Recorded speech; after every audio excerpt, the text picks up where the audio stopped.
राम मंदिर चढ़ावा चोरी मामले में आज सुप्रीम कोर्ट में सुनवाई होगी। याचिका में सीबीआई की निगरानी में गठित समिति से इस मामले की जांच कराने की मांग की गई है। कोर्ट ने वकील अजय कुमार राय, दिनेश कुमार यादव और आरजेडी सांसद सुधाकर सिंह की ओर से दायर याचिका पर सुनवाई के लिए सूचीबद्ध किया है।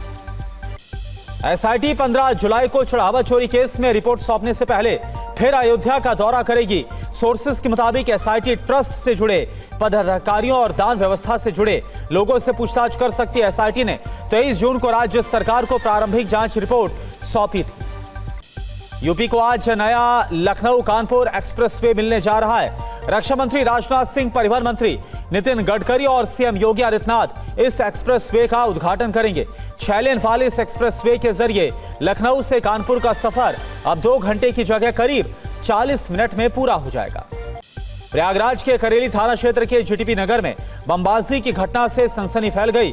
बताया जा रहा है कि अभियुक्त पत्नी के घर छोड़कर मायके जाने से नाराज था। पत्नी को ससुराल लेने गए शख्स ने सास से बहस के बाद बम फेंका। बमबाजी की घटना सीसीटीवी में रिकॉर्ड हुई। गाजियाबाद के साहिबाबाद में एसी का कंप्रेसर फटने से एक मकान में आग लग गई। आग लगते ही मकान मालिक फायर ब्रिगेड को उसने सूचना दी। दमकल की टीम और स्थानीय लोगों ने मिलकर आग पर काबू पा लिया। इस हादसे में किसी के हताहत होने की खबर नहीं। और आगे बढ़ते हुए अब महाराष्ट्र की खबरें। मुंबई के पायधोनी इलाके में नाबालिग बच्ची से रेप का मामला सामने आया। रेप से नाराज लोगों ने प्रदर्शन और अभियुक्त को फांसी देने की मांग की है। रेप का आरोप इमारत के सिक्योरिटी गार्ड पर लगा है। घटना के बाद बच्ची की तबीयत बिगड़ गई, उसका इलाज जारी है। पुलिस ने अभियुक्त को गिरफ्तार कर लिया है। ठाणे के कल्याण इलाके में 7 मंजिला इमारत को तोड़ने के दौरान अचानक से इमारत गिर गई। इमारत गिरने से आसपास अफरा तफरी मच गई। बिल्डिंग की रीडेवलपमेंट के लिए खाली कराया गया था। हादसे में किसी के हताहत होने की जानकारी नहीं है। नागपुर के देवालापार इलाके में एक दिल दहलाने वाला मामला सामने आया है। बाघ के हमले से बचने की कोशिश के दौरान डैम में गिरकर पिता और बेटे की मौत हो गई। फॉरेस्ट डिपार्टमेंट में 25 लाख रुपए के मुआवजे का ऐलान किया गया है। ठाणे के भिवंडी में एक ऑयल और केमिकल गोदाम में भीषण आग लग गई। ज्वलनशील पदार्थों के कारण आग तेजी से फैली। फायर ब्रिगेड कर्मियों ने काफी देर बाद आग पर काबू पाया। हादसे में किसी के हताहत होने की खबर नहीं है। आग लगने के कारणों की जांच चल रही है। धाराशिव के कलम इलाके में कोल्ड ड्रिंक में जहर मिलाने का आरोप लगा है। कोल्ड ड्रिंक पीने से 2 नर्सों के बीमार होने की खबर है। दोनों का इलाज चल रहा है। पुलिस और एफडीए की टीम पूरे मामले की संयुक्त जांच कर रही है। और चलिए अब आपको दिखाते हैं दिल्ली की खबरें। दिल्ली के मयूर विहार फेज 3 में मामूली से विवाद पर एक युवती से बदमाशों ने मारपीट की। बीच बचाव करने आए लोगों को भी पीटा है। सीसीटीवी फुटेज के आधार पर पुलिस ने मामला दर्ज कर 9 अभियुक्तों की तलाश तेज कर दी है।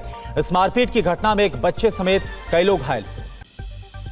दिल्ली के अलीपुर में पानी में डूबने से 2 बच्चों की मौत हो गई। घटना मुखमेलपुर गांव की है, जहां पर खेत में खेलते वक्त दोनों बच्चे एक 8 फीट गहरे गड्ढे में गिर गए। जब तक दोनों को गड्ढे से निकाला गया काफी देर हो गई थी। दोनों बच्चे एक ही परिवार के बताए जा रहे हैं।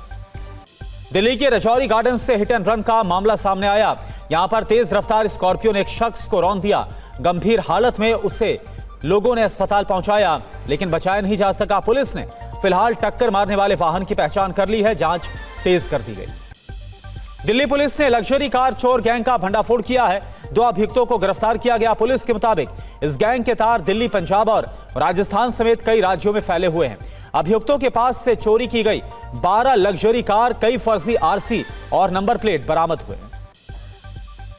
दिल्ली में आज जल संसाधन विभाग के सचिव का सम्मेलन है। सम्मेलन का मकसद मंत्रालय की प्रमुख योजनाओं की प्रगति की समीक्षा करना और जल संसाधन क्षेत्र से जुड़ी प्राथमिकता वाले मसलों पर विचार विमर्श करना है।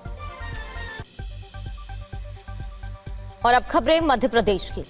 दतिया उपचुनाव के बीजेपी प्रत्याशी आशुतोष तिवारी नामांकन आज भरने जा रहे हैं। इस दौरान बीजेपी प्रदेश अध्यक्ष हेमंत खंडेलवाल और मुख्यमंत्री मोहन यादव के साथ नरोत्तम मिश्रा भी मौजूद रहेंगे।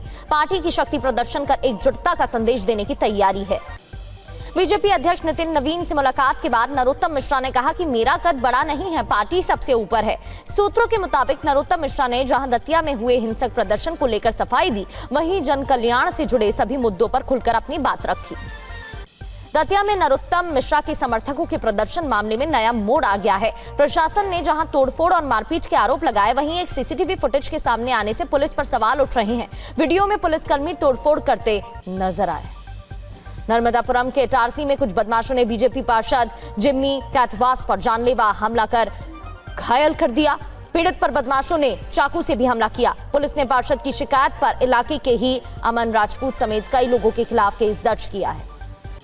देवास में निर्माणाधीन पुल की रिटेयरिंग वॉल गिरने के मामले में प्रशासन ने कार्रवाई की है। जल संसाधन विभाग ने निर्माण कार्य करने वाली एजेंसी को नोटिस दिया है और विभाग के एसडीओ ने दावा किया है कि बारिश में मिट्टी बहने से रिटेयरिंग वॉल जरूर गिरी, लेकिन पुल पूरी तरह से सुरक्षित बताया जा रहा है।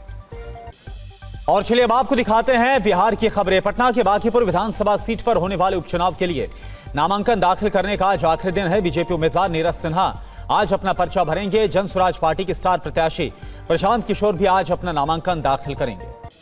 आप पर्यटक हेलीकॉप्टर से बिहार में भ्रमण कर सकते हैं। सीएम सम्राट चौधरी आज मुख्यमंत्री Bihar heli tourism and air tourism सेवा योजना 2026 का शुभारंभ करेंगे और इसके तहत आज से बुकिंग शुरू हो रही है। समस्तीपुर जिले में एक बुजुर्ग के खाते में अचानक से करोड़ों रुपए आ गए। भरत ईश्वर नाम के शख्स अपने वृद्धा पेंशन की राशि को निकालने के लिए बैंक पहुंचे, जहां उन्होंने पेंशन निकालने के बाद शेष राशि देखी तो उनके होश उड़ गए। उनके खाते में कुल 740 करोड़ रुपए की राशि थी। बैंक ने तकनीकी खराबी वजह बताई। वैशाली में जमीनी विवाद में पिता और बेटे की गोली मारकर हत्या कर दी गई। विवाद में मारा गया युवक का सेना में जवान था। जवान का राजकीय सम्मान के साथ अंतिम संस्कार किया गया। वैशाली एसपी ने अपने बयान में कहा कि अभियुक्तों की जल्द गिरफ्तारी होगी। गिरफ्तारी के लिए रेड की जा रही। राज्य के 27 जिलों में मौसम विभाग ने तेज बारिश का अलर्ट जारी किया। राजधानी पटना में आज दिन भर बादल छाए रहने की संभावना है और मौसम वैज्ञानिकों के मुताबिक राज्य में अगले 2 से 3 दिन में तेज बारिश की संभावना जताई गई। और अब खबरें जम्मू कश्मीर की। सोमवार तड़के करीब 2 बजे बारामूला और कश्मीर घाटी के कई हिस्सों में 3.6 तीव्रता का भूकंप आया है। झटके महसूस होते ही लोगों को एहतियातन अपने घरों से बाहर निकाल दिया गया। फिलहाल किसी नुकसान की जानकारी नहीं है। जम्मू और कश्मीर के कैबिनेट मंत्री सकीना आयटू ने बताया कि उन्हें 13 जुलाई के शहीदों को श्रद्धांजलि देने से रोक दिया गया। सुबह करीब 4:30 बजे श्रीनगर के मज़ारे शुहदा में जाने की कोशिश की, लेकिन उन्हें अंदर जाने नहीं दिया गया। सोशल मीडिया के जरिए उन्होंने अपनी बात पोस्ट की। जम्मू से कड़ी सुरक्षा के बीच 7,754 तीर्थ यात्रियों का 12वां जत्था अमरनाथ के लिए रवाना हुआ है। 4,858 तीर्थ यात्री जहां 170 गाड़ियों के जरिए पहलगाम रूट से तो 130 गाड़ियों में सवार होकर 2,896 तीर्थ यात्री बालटाल रूट से पहुंचेंगे। कश्मीर घाटी और श्रीनगर में पिछले कुछ दिनों से रुक रुक कर बारिश हो रही है, जिसकी वजह से तापमान में भारी गिरावट दर्ज की गई है। तेज बारिश की वजह से पहलगाम और सोनमर्ग के ऊंचाई वाले इलाकों में अचानक बाढ़ जैसे हालात पैदा हो गए हैं, जिसकी वजह से लोगों को परेशानी हो रही है। राज्य के कई जिलों में तेज बारिश हो रही है। बादल फटने और लैंडस्लाइड की वजह से हालत बेहद गंभीर बताई जा रही है।